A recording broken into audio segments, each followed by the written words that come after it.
एक गांव में एक निर्धन जुलाहा दंपत्ति रहता था। जुलाहे के नाम था सुंदर और उसकी पत्नी का नाम था लीला। दोनों पति पत्नी अत्यंत परिश्रमी थे। सारा दिन परिश्रम करते, सुंदर सुंदर कपड़े बनाते, किंतु उनको उनके बनाए वस्त्रों की अधिक कीमत नहीं मिल पाती थी। दोनों ही अत्यंत संतोषी स्वभाव के थे, जो मिलता उसी से संतुष्ट होकर एक टूटी फूटी झोपड़ी में रहकर अपना जीवन जी रहे। वह दोनों भगवान श्री कृष्ण के परम भक्त थे। दिन भर के परिश्रम के बाद जो भी समय मिलता उसे दोनों भगवान के भजन कीर्तन में व्यतीत करते। सुंदर बाबा के पास एक तानपुरा और एक खड़ताल थी। जब दोनों मिलकर भजन गाते तो सुंदर तानपुरा बजाता और लीला खड़ताल। फिर तो दोनों भगवान के भजन के ऐसा खो जाते कि उनको अपनी भूख प्यास की चिंता भी नहीं रहती थे। यूं तो दोनों संतोषी स्वभाव के थे। अपनी दीनहीन अवस्था के लिए उन्होंने कभी भगवान को भी कोई उल्हाना नहीं दिया और अपने इसी जीवन में प्रसन्न थे, किंतु एक दोहक उनको सदा कचोटता रहता था। उनके कोई संतान नहीं थी। इसको लेकर वह सदा चिंतित रहा करते थे, किंतु रहते थे फिर भी सदा भगवान में मग्न। इसको भी उन्होंने भगवान की लीला समझकर स्वीकार कर लिया और निष्काम रूप से श्री कृष्ण के प्रेम भक्ति में डूबे रहते। जब उनकी आयु अधिक होने लगी तो एक दिन लीला ने सुंदर से कहा कि हमारी कोई संतान नहीं है। कहते हैं कि संतान के बिना मुक्ति प्राप्त नहीं होती। अब हमारी आयु भी अधिक को चली है, ना जाने कब बुलावा आ जाए। मरने की बात कौन हमारी चिता को अग्नि देगा और कौन हमारे लिए तर्पण आदि का कार्य करेगा? कैसे हमारी मुक्ति होगी? सुंदर बोला, तू क्यों चिंता करती है? ठाकुर जी है ना, वही सब देखेंगे। सुंदर ने यह बात कह तो दी, किंतु वह भी चिंता में डूब गया। तभी उसके मन में एक विचार आया। वह नगर में गया और श्री कृष्ण के बाल गोपाल रूप की एक प्रतिमा ले आया। घर आकर बोला, अब तुझे चिंता करने की कोई आवश्यकता नहीं है। मैं यह बाल गोपाल लेकर आया हूँ। हमारे कोई संतान नहीं तो वह भी इन्हीं की तो लीला है। हम इनको ही अपने पुत्र के समान प्रेम करेंगे। यही हमारे पुत्र का दायित्व पूर्ण करेंगे, यही हमारी मुक्ति करेंगे। सुंदर की बात सुनकर लीला अत्यंत प्रसन्न हुई। उसने बाल गोपाल को लेकर अपने हृदय से लगा लिया और बोली, आप बिल्कुल ठीक कह रहे हैं। आज से यही हमारा लल्ला है। दोनों पति पत्नी ने घर में एक कोना साफ करके स्थान बनाया और एक चौकी पर बाल गोपाल को विराजित कर दिया। तब से जुलाहा दंपत्ति का नियम हो गया। वह प्रतिदिन बाल गोपाल को स्नान कराते, उनको धुले वस्त्र पहनाते, अपनी संतान की तरह उनको लाडलाते, उन्हीं के सामने बैठकर भजन कीर्तन करते और वहीं सो जाते। जुलाहा अपने हाथ से बाल गोपाल के लिए सुंदर वस्त्र बनाता और उनको पहनता। इसमें उसको बड़ा आनंद आता। धीरे धीरे दोनों बाल गोपाल को अपनी संतान के समान ही प्रेम करने लगे। लीला का नियम था कि वह प्रतिदिन अपने हाथ से अपने लल्ला को भोजन कराती, तब स्वयं भोजन करती। लल्ला को भोजन कराते समय उसको ऐसा ही प्रतीत होता मानो अपने पुत्र को ही भोजन करा रही हो। उन दोनों के निश्चल प्रेम को देखकर करुणा निधान भगवान अत्यंत प्रसन्न हुए और उन्होंने अदृश्य रूप में आकर स्वयं भोजन खाना आरंभ कर दिया। लीला जब प्रेम पूर्वक बाल गोपाल को भोजन कराती तो भगवान को प्रतीत होता मानो वह अपनी माँ के हाथों से भोजन कर रहे हैं। उनको लीला के हाथ से प्रेम पूर्वक मिलने वाले हर कौर में माँ का प्रेम प्राप्त होता था। लीलाधारी भगवान श्री कृष्ण स्वयं माँ की उस प्रेम लीला के वशीभूत हो गए, किंतु लीला कभी नहीं जान पाई कि स्वयं बाल गोपाल उसके हाथ से भोजन करते हैं। एक दिन कार्य बहुत अधिक होने के कारण लीला बाल गोपाल को भोजन कराना भूल गई। गर्मी का समय था। भरी दोपहरी में दोनों पति पत्नी कार्य करते करते थक गए और बिना भोजन किए ही सो गए। उनको सोए हुए कुछ ही देर हुई थी कि उनको एक आवाज सुनाई दी, मां बाबा मुझको भूख लगी है। दोनों हड़बड़ा कर उठ गए। चारों ओर देखा, आवाज कहाँ से आई है, किंतु कुछ दिखाई नहीं दिया। तभी लीला को स्मरण हुआ कि उसने अपने लल्ला को भोजन नहीं कराया।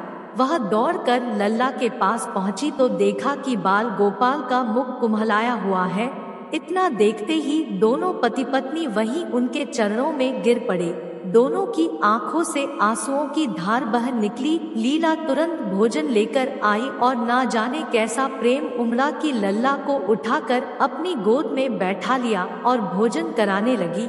दोनों पति पत्नी रोते जाते और लल्ला को भोजन कराते जाते, साथ ही बार बार उनसे अपने अपराध के लिए क्षमा मांगे जाते। ऐसा प्रगाढ़ प्रेम देखकर भगवान अत्यंत रवित हुए और अंतर्यामी भगवान श्रीहरि साक्षात रूप में प्रकट हो गए। भगवान ने अपने हाथों से अपने रोते हुए माता पिता की आंखों से आंसू पोंछे और बोले, प्रिय भक्त, मैं तुम्हारी भक्ति और प्रेम से अत्यंत प्रसन्न हूँ। तुम जो चाहो वर मांग लो, मैं तुम्हारी प्रत्येक इच्छा पूर्ण करूँगा। इतना सुनते ही दोनों भगवान के चरणों में गिर पड़े और बोले, दया निधान, आप हमसे प्रसन्न हैं और स्वयं हमारे सम्मुख उपस्थित है। हमारा जीवन धन्य हो गया। इससे अधिक और क्या चाहिए? इससे अधिक किसी भी वस्तु का भला क्या महत्व हो सकता है? आपकी कृपा हम पर बनी रहे, बस इतनी कृपा करें। श्रीहरि बोले, यदि तुम चाहो तो मैं तुम्हारे जीवन में संतान के अभाव को समाप्त करके तुम्हें एक सुंदर संतान प्रदान करूंगा। यह सुनते ही सुंदर और लीला एकदम व्याकुल होकर बोले, नहीं भगवान, हमको संतान नहीं चाहिए। उनका उत्तर सुनकर भगवान ने पूछा, किंतु क्यों?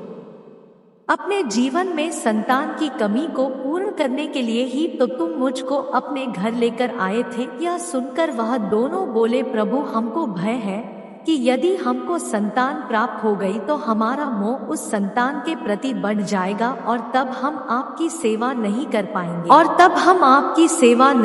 पाएंगे। उनका प्रेम और भक्ति से भरा उत्तर सुनकर करुणा निधान भगवान करुणा से भर उठे। स्वयं भगवान की आंखों से आंसू टपक पड़े। वह बोले, हे मैया, बाबा, मैं यहाँ आया था आपके ऋण को उतारने के लिए, किंतु आपने तो मुझको सदासदा के लिए अपना ऋणी बना लिया। मैं आपके प्रेम का यह ऋण कभी नहीं उतार पाऊंगा। मैं सदासदा तुम दोनों का ऋणी रहूंगा। मैं तुम्हारे प्रेम से अत्यंत प्रसन्न हूँ। तुमने अपने निर्मल प्रेम से मुझको भी अपने बंधन में बांध लिया है। मैं तुमको वचन देता हूँ कि आज से मैं तुम्हारे पुत्र के रूप में तुम्हारे समस्त कार्य पूर्ण करूँगा। तुमको कभी संतान का अभाव नहीं होने दूंगा। ऐसा कहकर भक्तवत्सल भगवान बाल गोपाल की प्रतिमा में विलीन हो गए। उस दिन से सुंदर और लीला का जीवन बिल्कुल ही बदल गया। उन्होंने सारा काम धंधा छोड़ दिया और सारा दिन बाल गोपाल के भजन कीर्तन और उनकी सेवा में व्यतीत करने लगे। उनको ना भूख सताती थी, ना प्यास लगती थी। सभी प्रकार की इच्छाओं का उन्होंने पूर्ण रूप से त्याग कर दिया। सुंदर कभी कोई कार्य करता तो केवल अपने बाल गोपाल के लिए सुंदर सुंदर वस्त्र बनाने का। उनके सामने जब भी कोई परेशानी आती, बाल गोपाल तुरंत ही एक बालक के रूप में उपस्थित हो जाते और उनके समस्त कार्य पूर्ण करते। वह दंपत्ति और बालक गांव भर में चर्चा का विषय बन गए, किंतु गांव में कोई भी यह नहीं जान पाया कि वह बालक कौन है, कहाँ से आता है और कहाँ चला जाता है। धीरे धीरे समय बीतने लगा। जुलाह दंपत्ति बूढ़े हो गए, किंतु भगवान की कृपा उन पर बनी रही। अब दोनों की आयु पूर्ण होने का समय आ चला था। भगवत प्रेरणा से उनको यह ज्ञात हो गया कि अब उनका समय पूरा होने वाला है। एक दिन दोनों ने भगवान को पुकारा। ठाकुर जी तुरंत प्रकट हो गए और उनसे उनकी इच्छा जाननी चाहिए। दोनों भक्त दंपत्ति भगवान के चरणों में प्रणाम करके बोले हैं, नाथ, हमने अपने पूरे जीवन में आपसे कभी कुछ नहीं मांगा। अब जीवन का अंतिम समय आ गया है, इसलिए आपसे कुछ मांगना चाहते हैं। भगवान बोले, निसंकोच अपनी कोई भी इच्छा कहो, मैं वचन देता हूँ कि तुम्हारी प्रत्येक इच्छा को पूर्ण करूँगा। तब बाल गोपाल के अगाध प्रेम में डूबे उस वृद्ध दंपति बोले हैं, नाथ, हमने अपने पुत्र के रूप में आपको देखा और आपकी सेवा की। आपने भी पुत्र के समान ही हमारी सेवा करी। अब वह समय आ गया है जिसके लिए कोई भी माता पिता पुत्र की कामना करते हैं। दीनबंधु, हमारी इच्छा है कि हम दोनों पति पत्नी के प्राण एक साथ निकले, और है दया निधान जिस प्रकार एक पुत्र अपने माता पिता की अंतिम क्रिया करता है और उनको मुक्ति प्रदान करता है, उसी प्रकार है परमेश्वर। हमारी अंतिम क्रिया आप अपने हाथों से करें और हमको मुक्ति प्रदान करें। श्रीहरि ने दोनों को उनकी इच्छा पूर्ण करने का वचन दिया और बाल गोपाल के विग्रह में विलीन हो गए। अंत में वह दिन आ पहुंचा जब प्रत्येक जीव को यह शरीर छोड़ना पड़ता है। दोनों वृद्ध दंपति बीमार पड़ गए। उन दोनों की भक्ति की चर्चा गांव भर में थी, इसलिए गांव के लोग उनका हाल जानने उनकी झोपड़ी पर पहुंचे, किंतु उन दोनों का ध्यान तो श्रीहरि में रम चुका था। उनको नहीं पता कि कोई आया भी है। नियत समय पर एक चमत्कार हुआ। जुलाहे की झोपड़ी एक तीव्र और अलौकिक प्रकाश से भर उठी। वहां उपस्थित समस्त लोगों की आंखें बंद हो गई। किसी को कुछ भी दिखाई नहीं पड़ रहा था। कुछ लोग तो झोपड़ी से बाहर आ गए, कुछ वही धरती पर बैठ गए। श्री हरि आपने दिव्य चतुर्भुज रूप में प्रकट हुए।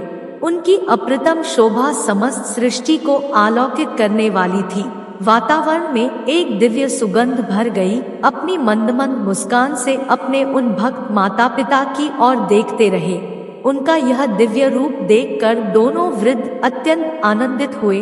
अपने दिव्य दर्शनों से दोनों को तृप्त करने के बाद करुणा निधान लीलाधारी समस्त सृष्टि के पालनहार श्री हरि वही उन दोनों के निकट धरती पर ही उनके सिरहाने बैठ गए। भगवान ने उन दोनों भक्तों का सर अपनी गोद में रखा, उनके शीश पर प्रेम पूर्वक अपना हाथ रखा। तत्पश्चात अपने हाथों से उनके नेत्र बंद कर दिए। तत्काल ही दोनों के प्राण निकलकर श्री हरि में विलीन हो गए। पंचभूतों से बना शरीर पंचभूतों में विलीन हो गया। कुछ समय बाद जब वह दिव्य प्रकाश का लोप हुआ तो सभी उपस्थित ग्रामीणों ने देखा कि वहां ना तो सुंदर था, ना ही लीला थी और ना ही बाल गोपाल थे। शेष थे तो मात्र कुछ पुष्प जो धरती पर पड़े थे और एक दिव्य सुगंध जो वातावरण में चहुं ओर फैली थी। विस्मित ग्रामीणों ने श्रद्धा से उस धरती को नमन किया। उन पुष्पों को उठाकर शीश से लगाया तथा सुंदर लीला की भक्ति और गोविंद के नाम का गुणगान करते हुए चल दिए। उन पुष्पों के श्री गंगा जी में विसर्जित करने के लिए मित्रों, भक्त वह है जो एक क्षण के लिए भी विभक्त नहीं होता, अर्थात जिसका चित्त ईश्वर में अखंड बना रहे, वह भक्त कहलाता है। सरल शब्दों में भक्ति के अंतिम चरण का अनुभव करने वाले को भक्त कहते हैं।